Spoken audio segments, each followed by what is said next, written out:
Olá, meu nome é Diana de Abreu Cardoso. E eu sou Tainá Cristina Gomes do Nascimento. Esse trabalho tem como autores Diana de Abreu Cardoso, discente do PPHUF, Luciano Muniz Abreu, docente do PPHUF, e Tainá Cristina Gomes do Nascimento, discente do PPHUF. E hoje iremos falar sobre a incorporação de critérios de sustentabilidade nos empreendimentos do programa Minha Casa Minha Vida no município de São Gonçalo, localizado no Rio de Janeiro. Neste momento, a Tainá Nascimento irá introduzir o nosso tema. O presente trabalho busca contribuir com a discussão do eixo temático de arquitetura bioclimática, conforto térmico e eficiência energética no 3º Congresso Latino-Americano de Desenvolvimento Sustentável. Relaciona a sustentabilidade ambiental e a indústria da construção civil no âmbito de importância de políticas públicas habitacionais brasileiras. O objetivo geral desse extrato de pesquisa é analisar a incorporação de critérios de sustentabilidade nos projetos do programa Minha Casa Minha Vida no município de São Gonçalo, Rio de Janeiro, em suas fases de implementação, no período entre 2012 e 2022, a partir de 5 principais variáveis relacionadas ao projeto e construção dos empreendimentos, sendo eles a previsão de destinação de resíduos sólidos das obras, a adequabilidade dessa destinação quando prevista, previsão de ações mitigadoras de poluentes atmosféricos das obras, adequabilidade dessas ações quando previstas, previsão de medidas mitigadoras do controle de temperatura local, o microclima urbano. Metodologicamente, o trabalho se assenta na revisitação da literatura relacionada à sustentabilidade aplicada à construção civil, instrumentos legais relativos à implementação do programa Minha Casa Minha Vida em termos nacionais e locais e análise dos documentos como relatório de impacto de vizinhança e o estudo de impactos de vizinhança, apresentado pelos empreendimentos do recorte do Poder Público Municipal de São Gonçalo. Tais documentos foram analisados à luz das exigências legais e dos critérios de sustentabilidade citados anteriormente no objetivo geral. A escolha dos critérios de análise para esse trabalho deu-se à relevância que os resíduos sólidos e poluentes atmosféricos possuem na construção civil. Os critérios foram analisados ainda em razão de seus potenciais de geração de impactos locais, isto é, o entorno de implementação dos empreendimentos. Tais critérios estão entre aqueles considerados como exigências mínimas pela Prefeitura de São Gonçalo. Para considerar as medidas mitigadoras como adequadas, foi utilizada a Resolução 307 de 2002 do Congresso Nacional do Meio Ambiente, o CONAMA, que estabelece as diretrizes, os critérios e os procedimentos para a geração de resíduos da construção civil. Segundo esse documento, os resíduos devem ser classificados como classe A, B, C e D. Na classe A, são classificados resíduos reutilizados ou recicláveis como agregados. Segundo o CONAMA, os resíduos de classe A deverão ser reutilizados ou reciclados na forma de agregado ou encaminhados a aterro de resíduos de classe A, de reservação de material para usos futuros. Na classe B, são classificados resíduos recicláveis para outras destinações, como, por exemplo, os plásticos, papéis, papelões, metais, vidros, madeiras, embalagens vazias de tintas imobiliárias e gesso. Segundo a resolução do CONAMA, a classe B deverão ser reutilizados, reciclados ou encaminhados à área de armazenamento temporário, sendo disposta de modo a permitir sua utilização e reutilização futura. Na classe C são classificados resíduos para os quais não foram desenvolvida tecnologia ou aplicação econômica viável para permitir sua reciclagem ou recuperação. Segundo o CONAMA, a classe C deverão ser armazenados ou transportados e destinados em conformidade com as normas técnicas específicas.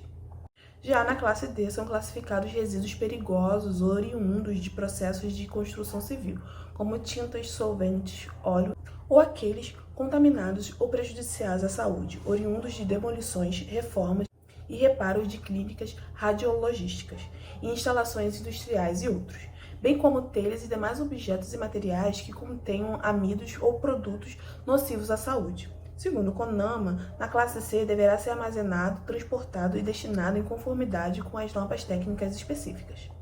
No que se refere à adequabilidade das ações mitigadoras de poluentes atmosféricos, levou-se em consideração a Portaria 81 de 1996 do IBAMA, que trata de ações de programas internos de autofiscalização de empresas que utilizam veículos a diesel. A Resolução 18 de 1986 do CONAMA estabelece os limites aceitáveis de concentração de poluentes na atmosfera, associada a um intervalo de exposição a elas.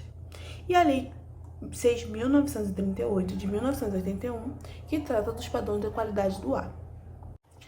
É importante destacar que os dados sobre os empreendimentos foram retirados também do Plano Nacional de Habitação de Interesse Social de São Gonçalo, aprovados apenas em 2022.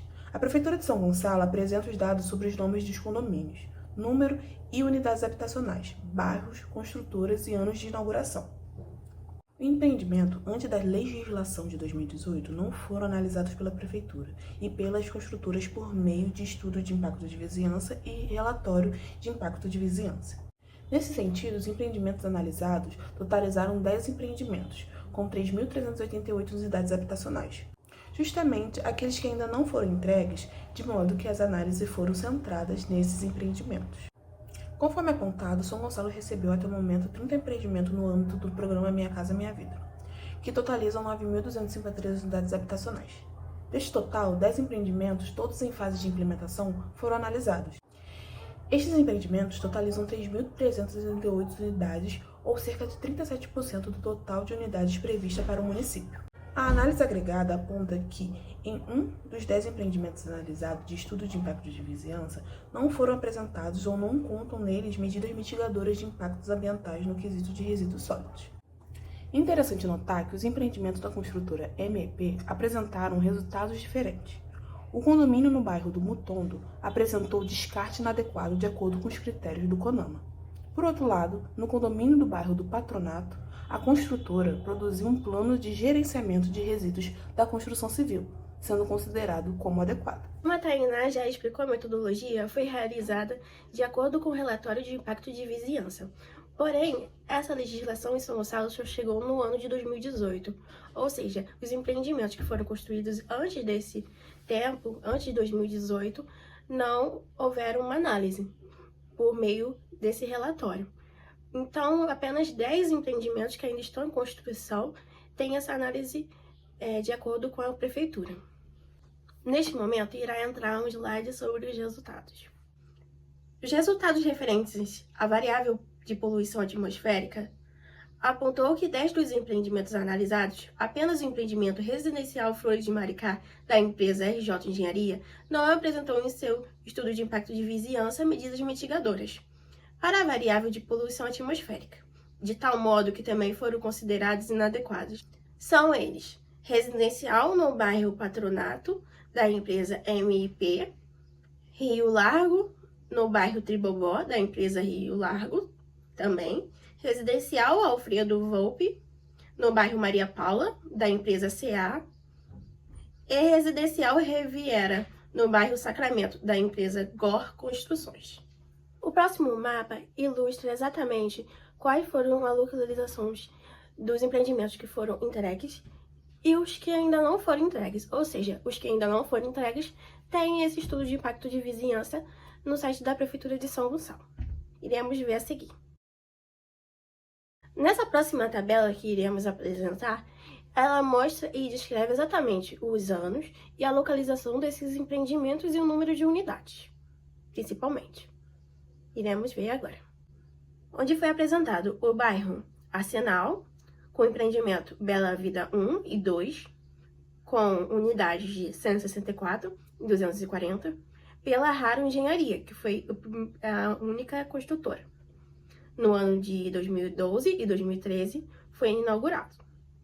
O bairro de Guarani houve os empreendimentos Vista Alegre 1 e 2, cada um com 360 unidades, pela construtora Iller, no ano de 2014.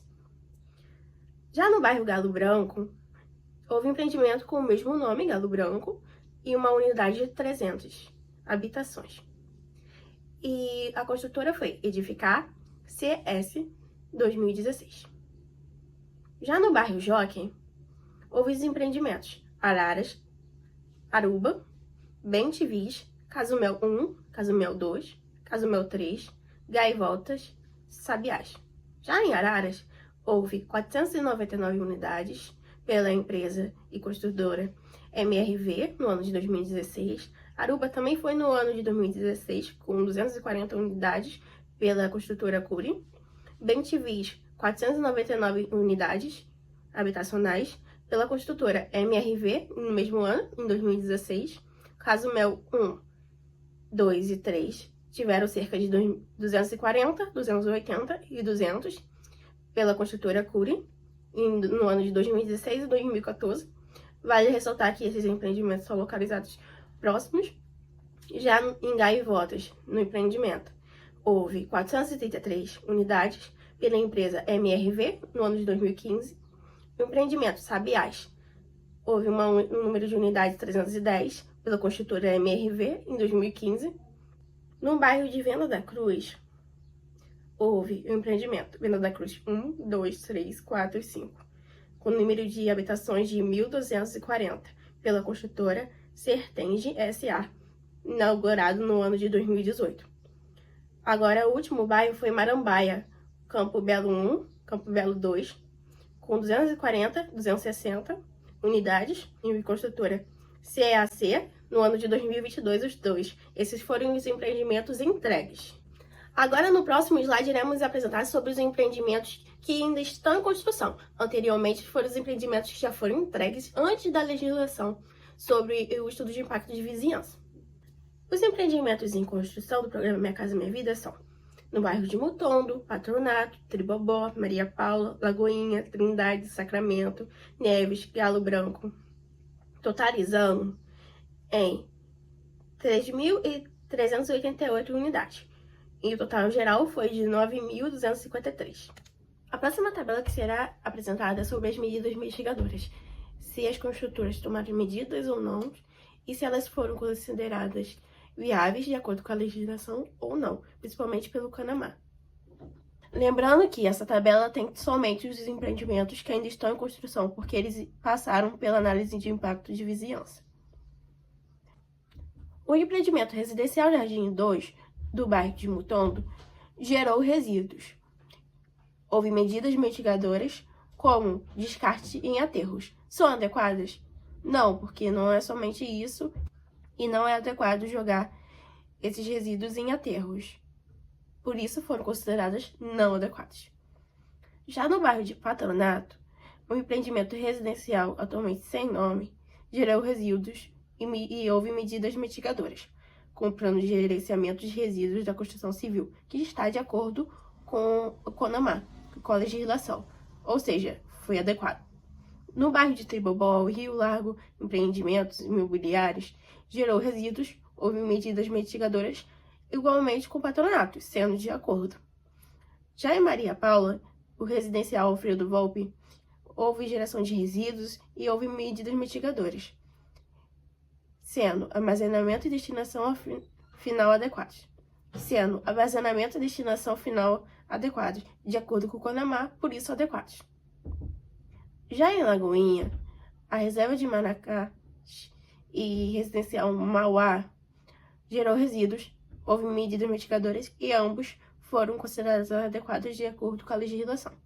Para o bairro de Trindade, o empreendimento Flores de Aracaju gerou resíduos e houve medidas mitigadoras, tendo um plano de gerenciamento de resíduos de construção, sendo adequados.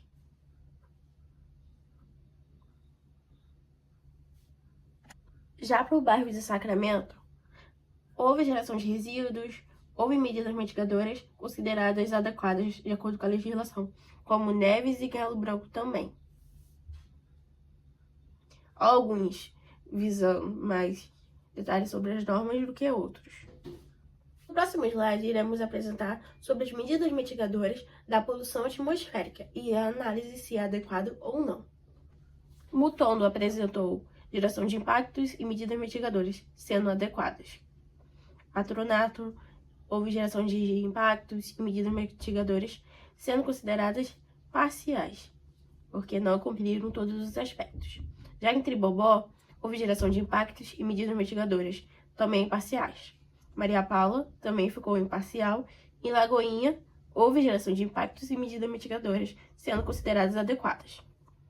Já em Trindade, também houve geração de resíduos, medidas mitigadoras, e foram consideradas adequadas porque seguiu toda a legislação. Já em Sacramento, houve geração de impactos e medidas mitigadoras, mas não citaram quais, por isso consideradas parciais. Em Neves, houve um empreendimento, geração de impactos e medidas mitigadoras não foram descritas, por isso não foi considerado adequado. Já em galo branco, houve geração de impactos e medidas mitigadoras, consideradas adequadas. No próximo slide, iremos ressaltar que, mesmo sendo da mesma construtora, os empreendimentos da MP obtiveram resultados totalmente diferentes, alguns seguindo legislações e outros não, então iremos apresentar no próximo slide. Mais uma vez, os resultados indicaram que os empreendimentos da construtora MP obtiveram medidas mitigadoras diferentes, enquanto no bairro do Mutton, da construtora teve uma maior preocupação em relação à portaria 85/96 do IBAMA e as demais normativas relativas à poluição. No condomínio do bairro de Patronato, foi seguida apenas as recomendações da portaria IBAMA 85/96. O empreendimento do bairro de Tribobó, da construtora Rio Largo Empreendimentos, e o empreendimento do bairro de Maria Paula, da construtora CAC Engenharia, seguiram apenas uma normalização. Por este motivo, foram considerados parcialmente adequados. No próximo slide, iremos apresentar sobre as medidas mitigadoras sobre a temperatura, se houve alguma medida ou não, e se foram consideradas adequadas de acordo com a normalização. No bairro de Mutondo, o empreendimento residencial Jardim Central 2 não descreveu nenhum impacto e não houve medida mitigadora, sendo não adequado. Já em Patronato, ele não foi identificado e não houve resposta também. Já em Tribobó, a mesma coisa, não foi identificado, não houve resposta, sendo considerado não adequado. Maria Paula, a mesma coisa. Então, eles não conseguiram identificar. Já em Lagoinha, os dois empreendimentos disseram que não houve impacto, não houve medida mitigadora, mas houve recomendações, sendo adequado. Trindade sem resposta, Sacramento sem resposta, Neve sem resposta, Galo Branco diz que houve impacto, mas que não houve medidas mitigadoras, não sendo adequado. Como foi apresentado na tabela sobre medidas mitigadoras em relação à temperatura, muitas construtoras não souberam identificar, por isso não houve resultados, e foram os que mais tiveram diferença entre eles. Iremos apresentar no próximo slide. Os resultados relativos à variável temperatura são apresentados na tabela. Estes foram os mais contraditórios, pois em muitos casos o texto 2 e V sinalizam de modo genérico possíveis impactos no microclima local, apontando ainda ações capazes de minimizar tais efeitos, sem que, entretanto, incorporem tais ações como compromissos dos seus IEVs. Ressalta-se que a percepção de que as áreas urbanas possuem climas distintos das áreas adjacentes começou a ser notada no século XIX, Monteiro, 1976. Portanto, devemos compreender o impacto que uma edificação trará na temperatura local.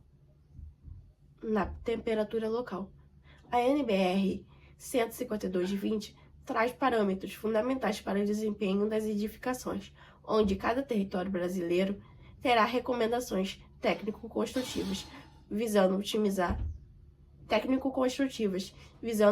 o desempenho térmico das edificações, através de sua melhor adequação climática, a BNT 2022. Neste momento, iremos apresentar as conclusões e considerações finais da nossa pesquisa. No geral, as análises realizadas mostraram que quanto mais bem explicitadas pelos dispositivos legais e normativos estão as medidas mitigadoras de impacto, mais aderentes os empreendimentos se mostram, já que são facilmente identificadas as não conformidades.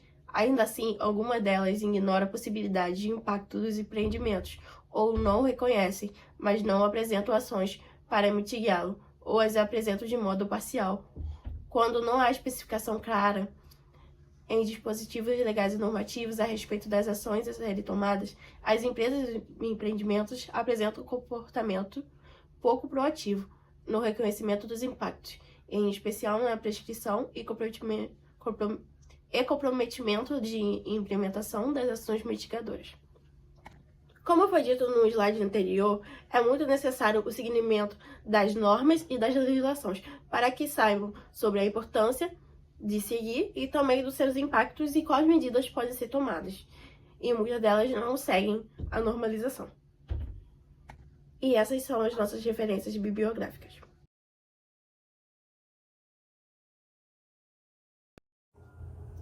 Eu, Diana e Luciano, agradecemos grandemente ao 3º Congresso Latino-Americano de Desenvolvimento Sustentável pela oportunidade.